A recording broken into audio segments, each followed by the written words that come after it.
Test পরীক্ষা শেষ। School থেকে আসার সময় স্যার বলল, কাল থেকে তোমাদের ক্লাস হবে না, কোচিং হবে।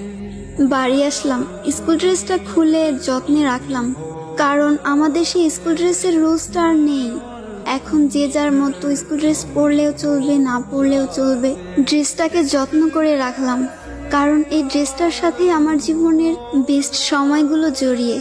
The end of SSC batch. স্কুলে যাওয়ার জন্য কত বাহানা, কত অজুহাত খুঁজতাম।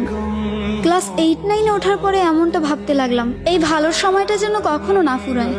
স্কুল থেকে যখন একসাথে বাসায় ফিরতাম, শেষ হয়ে যেত রাস্তা, কিন্তু ফুরতো না আমাদের কথা। সাক্ষী ছিল লাস্ট বেঞ্চ, সাক্ষী ছিল রাস্তা, আমাদের ফেলে আসা হাজারো রূপকথা। ফাইনালি চলে আসলো বিদায়ের সময়। স্কুলে প্রথম দিনটা আর শেষ দিনটা একই ছিল। চোখে জল ফেলেছিলাম 2 দিনই, কিন্তু কারণটা ছিল একেবারে আলাদা। একটা যাবার আনন্দ আর একটা বিদায়ের ব্যথা।